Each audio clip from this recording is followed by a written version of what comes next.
کچھ کاموں کو انجام دینا ان کو کہتے ہیں اعمال، اور برے کاموں سے بچنا ان کو کہتے ہیں حرام کاموں سے بچنا۔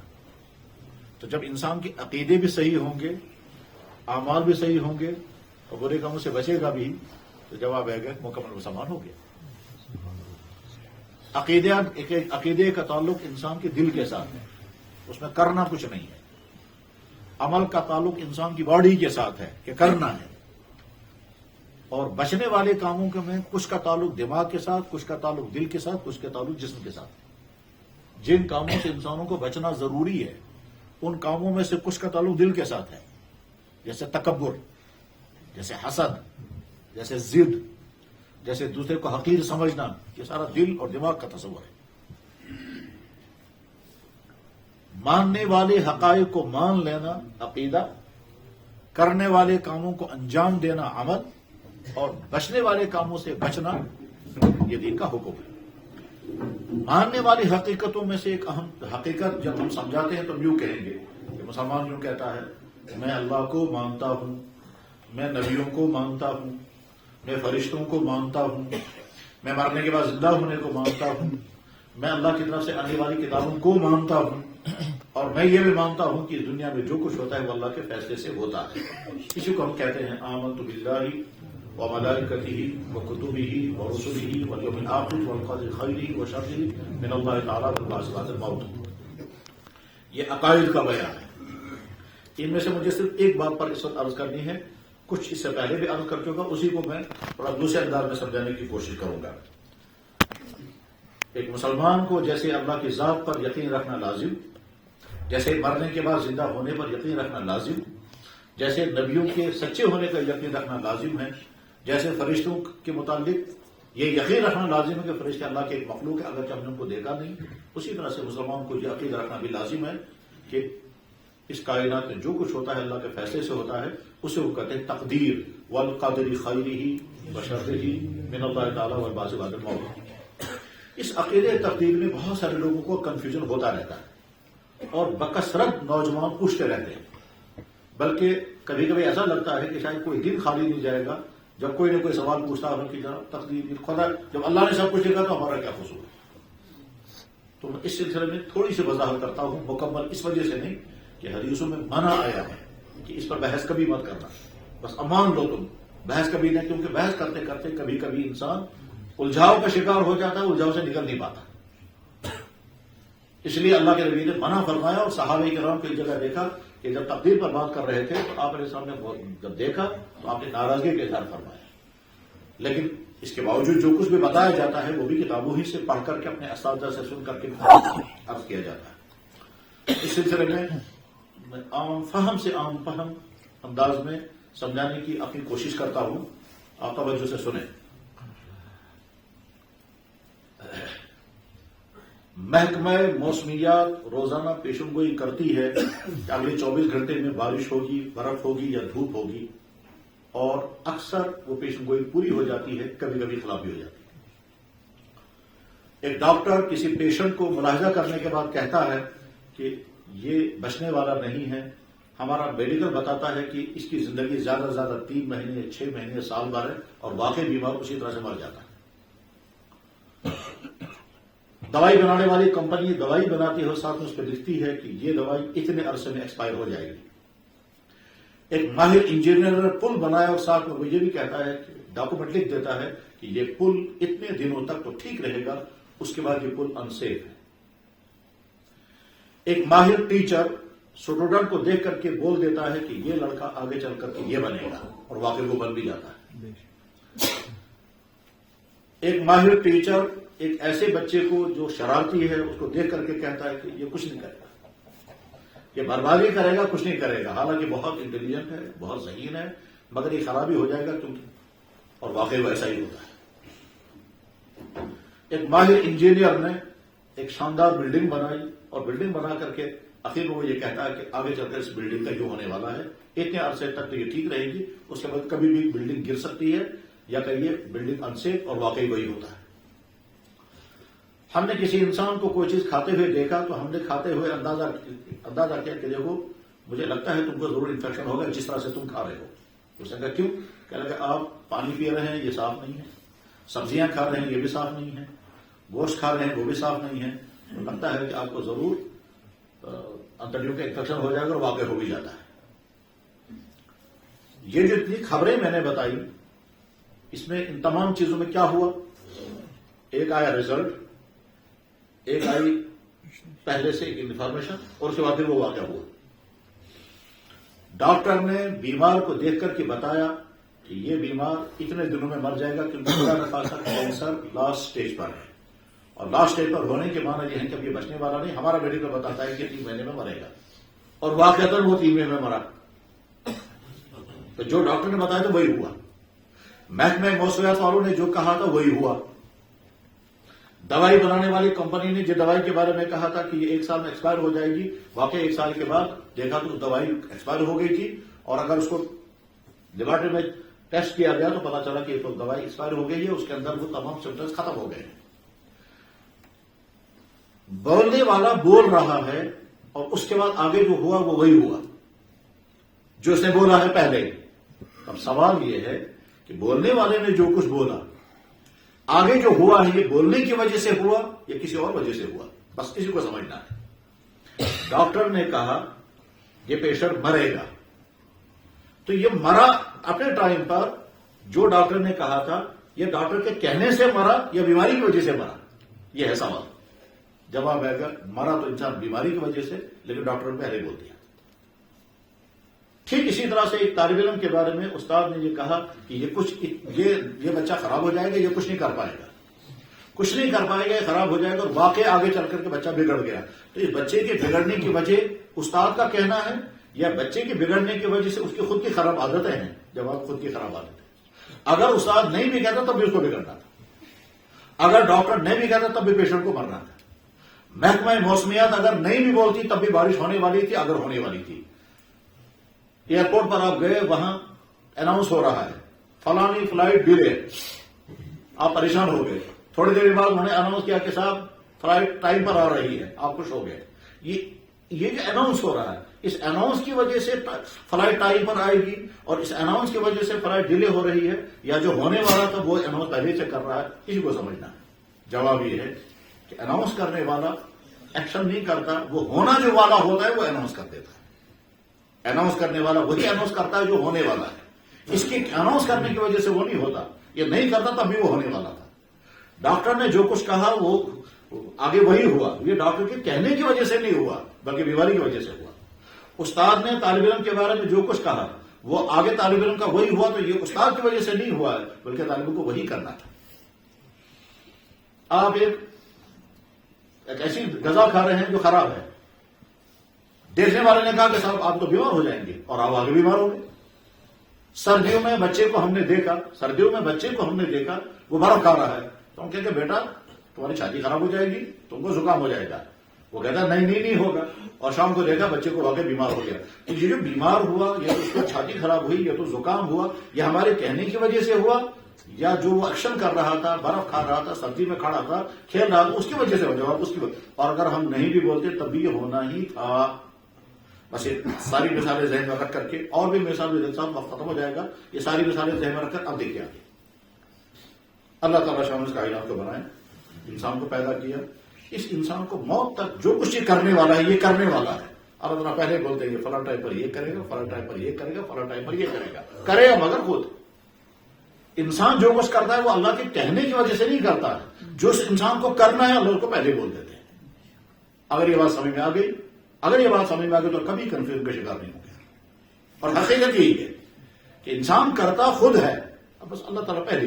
ہمارا ڈاکٹر ہم کو کہتا ہے کہ مجھے سخت ترین درد ہوا، مجھے یاد ہے اپنی زندگی کا پہلا سخت ترین درد مجھے ہوا جب کڈنی میں مجھے سٹون تھا، اور مجھے سمجھ میں نہیں آتا تھا کیا، نہ کبھی میں نے سنا تھا۔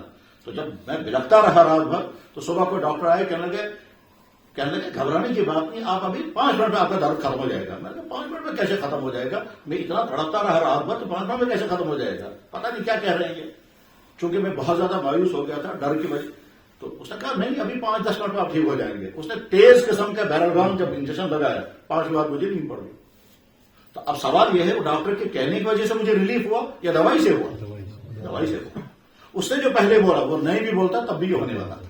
بس ٹھیک اسی طرح اللہ تعالیٰ شانہ کہتے ہیں یہ نماز پڑھے گا, یہ نماز کے لیے جائے گا پھر واپس آ جائے گا, یہ کامیاب ہو جائے گا, محنت کرے گا, یہ کرے گا انسان خود. اسی طرح میں تقدیر, اس تقدیر کا دوسرا پہلو جو ہے وہ یہ ہے کیا کہ انسان کو جب بھی مشکلات آتی ہیں ان مشکلات میں انسان جو کچھ اس کے ذمے ہے وہ کرے, اور اس کے بعد پھر اگر رزلٹ اس کی تمناؤں کے خلاف نکل گیا تو فوراً کہے گا تقدیر میں میرے یہی لکھا ہوا تھا تو میرا قصور نہیں ہے. ہماری ڈیوٹی یہ ہے کہ ہم زمین میں بیج ڈالیں گے, پانی مہیا کریں گے, کھاد ڈالیں گے, بس یہاں تک ہماری ڈیوٹی ہے. اس کے بعد زمین سے کیا کیا اگے گا یہ اللہ نے اپنے ہاتھ میں رکھا. قرآن کریم میں اللہ تعالیٰ فرماتے ہیں افرأیتم ما تحرثون انتم تزرعون ام نحن الزارعون, یہ جو تم کھیتی باڑی کرتے ہو وہ تم نہیں کرتے وہ میں کرتا ہوں. البتہ اس کا فرسٹ ہاف آپ کے ہاتھ میں دیا میں نے کہ اتنا تم کرو, بیج تم ڈالنا, کھاد تم ڈالنا, زمین کو تیار تم کرنا, اپنے تجربات کی بنیاد پر جو کچھ اچھے سے اچھا کر سکو وہ کرنا. اس کے بعد آگے میرا کام ہے. میں چاہوں گا تو ہوگا, نہیں چاہوں گا تو نہیں ہوگا, اور جب میں چاہوں گا تو ہو جاتا ہے, جب میں فیصلہ کروں گا تو نہیں ہوگا. تو تمہیں اپنا فرسٹ ہاف کرنا ہے. اس دنیا میں جو کچھ ہوتا ہے اس میں اللہ تعالیٰ شان ہوں انسان کو کریڈٹ دینے کے لیے آدھا اس کے حوالے کر دیتے کہ تم کرو کریڈٹ تمہیں ملے گا. ٹھیک, تم صبح کو نیند سے اٹھو, قربانی دو, ٹھنڈے پانی وضو کرو, مسجد کی طرف چلو, اتنا کام تم نے کیا اور یہ تمہاری ڈیوٹی. اگر میں تم کو زبردستی کھڑا کر دوں گا اور تم چاہو یا نہ چاہو تمہارے تو پھر تم ربڑ کی مہر بن جاؤ گے, پھر تم کو کریڈٹ لینے کا حق نہیں ہوگا. ماں کی چھاتی میں دودھ پیدا کرنا اللہ نے اپنے ہاتھ میں رکھا اور بچے کو دودھ پلا دینا ماں کے ہاتھ میں رکھا. یہ جو ماں پلاتی ہے اس کی وجہ سے ماں بنتی ہے, اس کی وجہ سے بچہ پیارا ہوتا ہے, اس کی وجہ سے بچہ آگے موت تک اس ماں کا احسان نہیں بھولتا ہے. اس دودھ پلانے کی وجہ سے بچے کو بتایا گیا کہ ماں کے پاؤں کے نیچے جنت ہے. اب اگر اللہ نے دودھی میں پیدا کیا تو عورت کو کوئی انسان دوش نہیں دے سکتا, اور اگر دودھ پیدا ہوا تھا مگر دودھ نہیں پلا رہے سب کہیں گے یار تم کیوں نہیں دودھ پلاتے ہو, تو ظلم ہے. تو جہاں سے انسان کا اپنا اختیار شروع ہوگا وہاں سے انسان اگر غلطی کرتا ہے تو جرم ہوتا ہے, اور جہاں انسان کا کوئی اختیار نہیں ہے اور وہاں اگر کچھ ہوتا ہے تو انسان کے سر پر ہے ہی نہیں. میں اسے پہلے بھی عرض کر چکا, اس میں بھی عرض کرتا ہوں, عقیدہ تقدیر انسان کو بے شمار ٹینشنوں سے بچا لیتا ہے. انسان کسی بھی کام کے لیے جو کچھ محنت ہمارے بس میں ہے وہ ہمیں کرنی ہے, اور کرنی بچنے کے لیے یا کرنے کے لیے. فرض کیجئے ہمیں محنت کرنی ہے تعلیم پر, بزنس پر, علاج معالجے پر یا جو بھی ہے, جو کچھ محنت اس کے لیے ہم کو کرنی چاہیے وہ ہم کریں گے. کرنے کے بعد رزلٹ اللہ نے اپنے ہاتھ میں رکھا ہے. ایمان والے کا عقیدہ ہے کہ رزلٹ اللہ نے اپنے ہاتھ میں رکھا ہے, مجھے جتنا کرنا ہے وہ میں کروں گا. رزلٹ نکل آیا تو بہت اچھا, اور اگر رزلٹ نہیں نکل آیا تو فوراً میں کہوں گا اللہ کا فیصلہ یہی تھا. جو بھی آپ یہ کہیں گے اللہ کا فیصلہ یہی تھا, تو آگے جو خطرناک گھاٹی آنے والی ہے اس سے آپ بچ جائیں گے. وہ خطرناک گھاٹی کیا ہے کہ آپ ٹینشن کا شکار ہوں گے, آپ سوسائڈ کریں گے, فکر کریں گے, جیسا کہ دوسرے کے بے شمار ہو. لڑکے نے بڑی محنت کی, رات دن ایک کیا, اور اس کے بعد رزلٹ اس کی تمناؤں کے خلاف نکلا, وہ چھت پر چڑھ کر کے کود گیا. سوسائڈ کرنے کا مطلب یہی ہوتا ہے کہ آپ کا عقیدہ تقدیر صحیح نہیں تھا, اسی وجہ سے آپ یہ قدم اٹھانے جا رہے ہیں. اب اس کے بعد کوئی آدمی کہے گا کہ صاحب اللہ نے لکھا تھا یا نہیں, کہ ہاں اللہ نے لکھا تھا, لیکن اللہ کے لکھنے کی وجہ سے سوسائڈ نہیں کرتا خود ہے. اس کو تو نہیں معلوم ہے اللہ نے میرے بارے میں کیا لکھا ہے, لیکن وہ قدم خود اٹھاتا ہے, خود سوچتا ہے میں کیوں فیل ہو گیا, یہ کیوں ہو گیا. غرض یہ کہ عقیدہ تقدیر جب پختہ ہو جاتا ہے تو اس کے بعد انسان کیا کرتا ہے, اس کام کے لیے مجھے جتنا کرنا ہے وہ میں کروں گا. رزلٹ اللہ نے اپنے ہاتھ میں رکھا ہے, اگر رزلٹ میری مرضی کے مطابق نکلتا الحمدللہ, اور اگر رزلٹ اگر میری مرضی کے خلاف, میری چاہتوں کے خلاف, میری خوابوں کے خلاف نکل آیا رزلٹ, تو مجھے گھبرانا نہیں ہے, کیونکہ رزلٹ اللہ نے اپنے ہاتھ میں رکھا ہے. لہذا کوئی آدمی بیمار ہو جائے تو ہمارا کام کیا ہے, علاج, خدمت, پرہیز, دعائیں, یہ ہمارے ہاتھ میں. اس کے بعد شفا نصیب ہوگی تو شفا ملے گی. ہزاروں نہیں لاکھوں انسان بیمار ہوتے ہیں, شفا بھی پاتے. اور اگر شفا نصیب نہیں ہوگی تو دنیا کے سارے علاج استعمال ہو جائیں, دنیا کے سارے ڈاکٹر استعمال ہو جائیں, سارے پیر اور بزرگ جو ہیں وہ دعائیں بھی کریں, حتیٰ کہ جس کے متعلق جو اللہ نے لکھا ہے, جس ٹائم پر لکھا ہے اس کے متعلق اس دنیا میں اللہ کا محبوب سے محبوب تر بندہ بھی اگر دعا کرے گا تو اللہ تعالیٰ اس کو کہتا ہے یہ ٹائم طے ہے, یہ بدلنے والا نہیں ہے, اس میں تمہاری دعاؤں تمہاری سفارشوں سے کچھ ہونے والا نہیں ہے. میں کسی کی موت نہ آگے کرتا ہوں نہ پیچھے کرتا ہوں. اذا جاء اجل لا یستأخر ساعۃ. اب جب یہ عقیدہ بیٹھ گیا دل میں تو کیا کرنا ہے؟ موت اپنے وقت پر آئے گی، چاہے 10 کینسر ہوں، ٹائم ابھی نہیں آیا تو موت نہیں آئے گی، اور چاہے کوئی بیماری نہ ہو، ٹائم آ گیا تو کچھ نہ کچھ ہوگا. چاہے برین ہیمریج ہو جائے، چاہے ہارٹ اٹیک ہو جائے. جوان لڑکوں کا ہارٹ اٹیک ہو جاتا ہے، جوان لڑکوں برین ہیمریج ہو جاتا ہے. جوان لڑکوں کے بارے میں سوچ بھی نہیں سکتے تھے. مجھے یاد ہے یہی آپ کے نزدیک صنعت اگر چوک میں لڑکے کا ہارٹ اٹیک ہوا.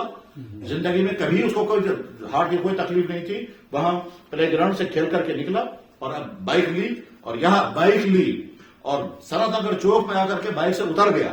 اترنے کے بعد بائک دوسرے ساتھی کو دی اور گاڑی لی، اس سے گاڑی لی اور گاڑی چلا کر ایکسیڈنٹ ہو گیا. آپ سے ایکسیڈنٹ نہیں ہوا، جو ہی گاڑی اسٹیئرنگ میں بیٹھ گیا تو ہارٹ اٹیک ہو گیا تو گر گیا. میرے جاننے والوں میں، اور ایک ہی بیٹا تھا. باپ اس کا کہتا ہے یار اس کو تو کوئی تکلیف نہیں تھی، یہ کیوں مرا؟ تو میں نے جواب میں کہا کوئی تکلیف نہیں تھی، مرا اس لیے کیونکہ ٹائم آ گیا. موت کی وجہ تکلیف نہیں. بس اس تمام کو ذہن میں رکھ کر کے آپ دیکھیں، یہ جو بے شمار بھائیوں کو ٹینشن ہو گیا ہے، کیا زلزلہ آنے والا ہے، اب کیا ہوگا؟ ترکی کے بارے میں پروڈکشن تھی اور وہ ہو گئی پوری. فلاں نے امریکہ نے یہ کہا، فلاں نے یہ کہا، اور کشمیر کے بارے میں یہ کہا کہ پیر پنجاب ریجن میں یہ ہونے والا ہے. جناب جو ہونے والا ہے وہ ہو کر رہے گا، آپ کے ٹینشن سے وہ بدلنے والا نہیں ہے. کیا مطلب؟ اگر ایک انسان نے دیکھا تو بڑھاپے میں انسان کو کیا کیا ہوتا ہے، تو واقعی ہوتا ہے. کبھی نیند نہیں آتی، کبھی کھا نہیں سکتا، کبھی پریشانیاں ہوتی ہیں. اس بڑھاپے کے ٹینشن کی وجہ سے آپ اپنی جوانی کو ہی ٹینشن میں ڈال دیں. اب مجھے کیا ہوگا، بڑھاپے میں یہ ہوتا ہے، وہ تو ہو رہا. تو آپ اپنے اس وقت کو خراب مت کریں. اس لیے اچھی طرح سے بات ذہن میں رکھنی چاہیے. عقیدہ تقدیر ہمیں یہ کہتا ہے کہ نہ ٹینشن، نہ فرسٹریشن، نہ انزائٹی، اور یہ ساری کچھ نہیں. بس عقیدہ تقدیر. آج بھی دنیا میں پاگل خانوں کا جب سروے ہوتا ہے تو مسلمانوں کی تعداد سب سے کم ہے دنیا کی دوسری قوموں کے مقابلے میں. اس کی ایک وجہ عقیدہ تقدیر. اور آج بھی جب سروے ہوتا ہے کہ سوسائڈ کرنے والوں کی تعداد مسلمانوں میں زیادہ ہے یا غیر مسلموں میں، تو یہ بات مسلمانوں میں سب سے کم ہے. وجہ عقیدہ تقدیر کہ جب اس کی امیدوں کا خواب بکھر جاتا ہے تو آخر میں کیا کہتا ہے، یہ اللہ کا لکھا ہوا، اس کو کیا کر سکتے ہیں. یار دوست پہلے لکھت آپ کیا بنے. تو جو ہی آدمی کہتا ہے یہ اوپر سے لکھا ہوا تھا تو اس کے بعد کیا ختم، اس کا ٹینشن نکل جائے گا. وہ جس کے بعد عقیدہ تقدیری وہ اسی ٹینشن میں رہے گا، کیوں ہوا یہ کیوں ہوا. اس کیوں ہونے کے بعد پھر آخر میں وہ بہت برا قدم اٹھا لیتا ہے. اور جب ایمان والوں کے ایمان کمزور سے کمزور تر ہوتا ہے تو وہ بھی خودکشیاں کرنے لگتے ہیں. وجہ اسی کو یہی ہوتی ہے. خلاصہ عقیدہ تقدیر کا ایک پہلو وہ ہے جس میں انتشار رہتا ہے، کنفیوژن رہتا ہے، اس کو سمجھانے کی میں نے کوشش کی. اور عقیدہ تقدیر کا دوسرا پہلو یہ ہے کہ انسان کو مشکلات میں مبتلا ہونے سے بچا دیتا ہے، ٹینشنوں سے مبتلا ہونے. ہم یہ اعلان کر کے کہہ سکتے ہیں کہ لوگوں اگر تم ٹینشن اور فرسٹریشن اور یہ جو ڈپریشن اور اس طرح کی بیماریاں ہیں اس سے اگر بچنا چاہتے ہو تو عقیدہ تقدیر اپنا لو. اور عقیدہ تقدیر کے معنی ہے اسلام. جب آپ نے اللہ کو مانا، مجھ سے زیادہ میرا ہمدرد میرا اللہ، مجھ سے زیادہ میرا خیر خواہ میرا اللہ، میرے سارے کام میرے اللہ کے ہاتھ میں ہیں، اور اللہ جس طرح سے چاہیں گے وہ کرے گا. میری ڈیوٹی رکھی تم یہ کرو. میرا باپ، میری ماں، میری بیوی، میرا بھائی اگر بیمار ہوتا ہے تو میری ڈیوٹی ہے میں اچھے سے اچھا علاج ان کا کراؤں. پھر اللہ نے اگر لکھا ہوگا صحت تو ملے گی، ہزاروں کو ملتی ہے. اور اگر اللہ نے لکھا ہوگا صحت نہیں تو نہیں ملے گی، ہزاروں مرتے ہیں. اور مرنے کے لیے ہم اپنے وقت پر بالکل تیار، ذہن تیار ہے، اور مرنا ہی. آپ تیار نہ ہو تب بھی مریں گے. ہم اگر اپنے ٹائم پر مرنے کے لیے بالکل ہے وہ کیا کیسے ہے، اب کیا ہوگا، اب وہ ہوگا وہی جو اللہ نے لکھا ہے. اب کیا ہوگا، تو اب کیا ہوگا اس کو سوچ کر کے نیندیں بھی خراب، کھانے بھی نہیں کھا رہے ہیں، ٹینشنوں کا شکار ہیں. کہ صاحب بیوی شوہروں سے کہہ رہی ہے ہر وقت ٹینشن ہوتا، شوہر بیویوں سے کہہ رہے ہیں یہ بات ہی نہیں کرتی ہے، وہ کہتے ہیں جناب یہ ڈپریشن میں چلے گئے ہیں، وہ کہتے ہیں یہ ڈپریشن میں چلے گئے ہیں. اور ڈپریشنوں میں لوگ آ کر پوچھتے ہیں کہ جناب میں سوچتا ہوں اگر میں مروں گا پھر کیا ہوگا. تو جواب ہے مرتے ہیں، دنیا میں آتے والے آتے بھی ہیں، مرتے بھی ہیں. آپ بھی مریں گے پھر کیا ہوگا. میرے بچوں کا کیا ہوگا، کیا وہی ہوگا جو اللہ نے لکھا ہے. آپ کے سوچنے سے اس میں کوئی تبدیلی ہونے والی نہیں ہے. میرے بچوں کا کیا ہوگا. حضرت حسن اور حضرت حسین رضی اللہ عنہ نابالغ تھے، اور جناب رسول اللہ صلی اللہ علیہ وسلم آخری لمحات میں دنیا سے رخصت ہونے والے ہیں. تو حضرت فاطمہ حضور کی خدمت میں حاضر ہوئی. بخاری شریف کی حدیث. حضور نبی علیہ السلام کے منہ مبارک کے قریب حضرت فاطمہ نے کان لگایا تو اللہ کے نبی علیہ السلام کوئی بات ارشاد فرمائی تو حضرت فاطمہ کے چہرے پر بہت غم آ گیا, وہ پریشان ہو گئی, یہاں تک رونے کی کیفیت. حضور نے دیکھا, پھر نزدیک بلایا, پھر نزدیک بلا کر کان میں پھر کچھ کہا تو حضرت فاطمہ ایک دم خوش ہو گئی. حضرت عائشہ نے پوچھا کیا بات کہی؟ میں نہیں بتا سکتا. یہ دو باتیں اللہ کے نبی نے ان کو کہی ہیں. پہلی بات سن کر کے مایوس ہو گئی, پریشان ہو گئی, اور دوسری بات سن کر کے خوش ہو گئی. وہاں لفظ آتا فضحکت, وہ ہنس پڑی. تو ہنسنے کے معنی یہ نہیں کھلکھلا کر ہنسنا, ہنسنے کے معنی یہ ہے کہ چہرے پر خوشی کے آثار آ گئے. بس اس کے 1 یا 2 دن کے بعد جناب رسول اللہ صلی اللہ علیہ وسلم دنیا سے رخصت ہو گئے. آفتاب رسالت اس کائنات سے نکل کر کے اللہ کے بارگاہ میں پہنچ گئے. اب حضرت فاطمہ رضی اللہ عنہا غمزدہ ہے, بہت زیادہ غمزدہ, بلکہ انہیں شعر بھی کہا. حالانکہ حضرت فاطمہ باقاعدہ شاعری نہیں کرتی تھی, وہ انہیں شعر کہا صبت علیہ مصائب لو انہا صبت علی الایام سرنا لیالیا. مجھ پر مصیبتوں کا وہ پہاڑ گر پڑا, جو پہاڑ اگر دن کے اوپر آ جاتا تو دن نہیں رہتا, وہ رات بن جاتی. صبت علیہ مصائب, مجھ پر مصیبتوں کا پہاڑ ٹوٹ پڑا ہے.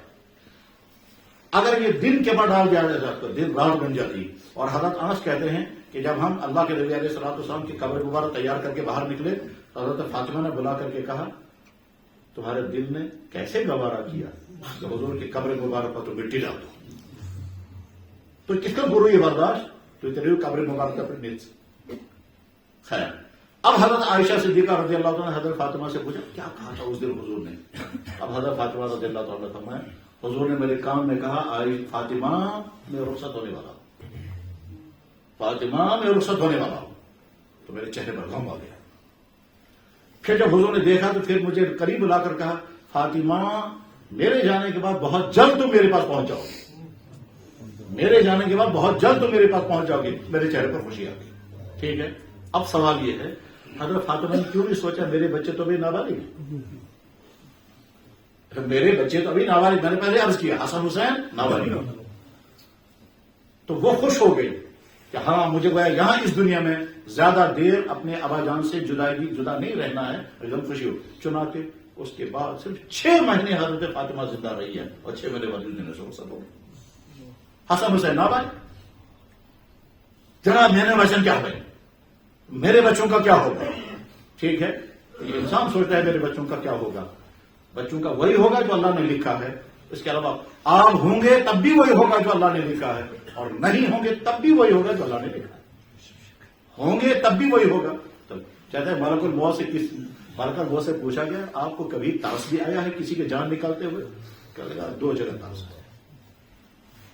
ایک تو کشتی میں لوگ جا رہے تھے, طوفان آ گیا, کشتی میں لوگ ڈوبنے لگے, تو اب جس کو مرنا تھا وہ تو موت آئے گی. اسی میں مجھے حکم آیا کہ فلاں تختے پر جو عورت ہے اس عورت کے گود میں بچہ ہے, اس عورت کی جان نکال دو. مجھے بڑا ترس ہے بچے کا کیا ہوگا. بہرحال تو میں نے عورت کی جان نکال لی, اور جب عورت مر گئی تو بچہ دریا میں. کیا ہوگا بچے کا مجھے نہیں معلوم ہے, کیوں میں نے تو عورت کی جان نکال دی تھی. تو عورت کی جان میں نے نکال دی, عورت ڈیڈ والی ہو گئی, وہ بھی اس میں پانی میں گر گئی, بچہ بھی پانی میں گر گیا, بچہ مگر زندہ. اس کے بعد پھر دریا نے کیسے تختے کو کنارے پر پھینکا, اور وہ بچہ کیسے کنارے پر پہنچا, پھر وہ بچہ زندہ کیسے رہا, پھر کیا ہوا آگے نہیں, مگر اسے بڑا دکھ ترس آیا مجھے یہ عورت کے مرنے پر بچے کا کیا ہوگا. اور مجھے اس سے بڑا تعجب ہوا کہ جب ایک شخص نے جنت بنائی اور تیار ہو گئی جنت, اور اس میں سب کچھ دودھ کی نہریں, شہد کی نہریں, حور ہیں, وہ سب کچھ میں نے مہیا کر دیا. اس کے بعد پھر جب تیار ہو کر کے رپورٹ آ گئی جنت تیار. اب مجھے آنا تھا جنت دیکھنے کے لیے, تو جب وہ چلنے لگا تو جنت کے گیٹ پر پہنچا تو مجھے آرڈر اس کی جان نکال دو. اب بیچارہ 1 پاؤں اندر 1 پاؤں باہر, میں نے جان نکال دی, جنت دیکھنے نہیں دی.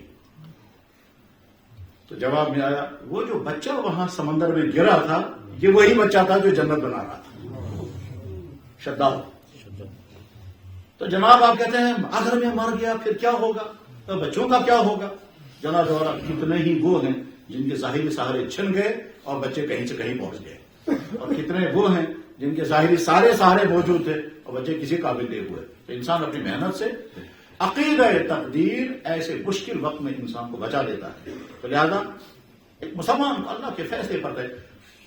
خدا نہ خواستہ زلزلہ شروع ہو گیا، اگر ہم جس کے بس میں ہوگا جہاں سے بچاؤ کی جو تدبیر کرے گا کرے. اس تدبیر کے بعد بھی اگر لکھا ہوگا تو کسی میں مرنا ہے تو مریں گے، اور اگر لکھا ہوگا نہیں مرنا ہے تو نہیں مریں گے. ترکی کے زلزلے سے نکلنے والے لاشوں سے تو سبق سامنے آ رہا. ذاتی طور پر مجھے سب لوگ بتاتے ہیں کہ لگا صاحب اتنے دنوں کے بعد بچہ نکل گیا، ماں مری ہوئی تھی. اتنے دنوں کے بعد ایک بھائی مرا ہوا تھا، دوسرا بھائی زندہ نکلا. اتنے دنوں کے بعد جوان مر گیا، بوڑھا زندہ نکلا ہے. ذرا دیکھیے جو عجیب کہانیاں آ رہی ہیں، یہ کہانیاں اللہ کی قدرتوں اور اس کے نقشے سنا رہی ہیں. تو بہرحال عقیدہ تقدیر کی بنیاد پر اطمینان رکھنا چاہیے. ہوگا وہ جو اللہ وما تشاءون الا ان یشاء اللہ، ہوگا وہی جو اللہ نے چاہا. اللہ نے چاہا وہی ہوگا. جناب رسول اللہ صلی اللہ علیہ وسلم نے خواب دیکھا، آپ کی تلوار میں خم آ گیا، تلوار ڈڑ گئی. حضور جب بیدار ہو گئے تو آپ نے فرمایا امت کو کوئی نقصان ہونے والا ہے، امت کو کوئی نقصان ہونے والا ہے. یہ تمام لیکن خواب میں ہی دیکھا، تھوڑی دیر بعد تلوار ٹھیک ہو گئی. تو جنگ احد ہوئی تھی اور جنگ احد میں 70 مسلمان صحابہ شہید ہو گئے تھے، جن میں حضرت حمزہ رضی اللہ عنہ حضور کی چچا تھے. تو آپ سمجھ گئے ایسا ہونے والا ہے، اور پہلے آپ کو اطلاع ہو گئی کہ ایسا ہوگا. چاہے اللہ کے نبی صلی اللہ علیہ وسلم نے کہا یا اللہ کرچی یا اللہ اس کو بدل دیجیے. نہیں جو ہونے والا وہ ہے. اس کے بعد پھر تلوار ٹھیک ہو گئی. اس کے بعد آگے چل کر چنانچہ 1 سال جنگ بدر ہوئی، فتح عظیم.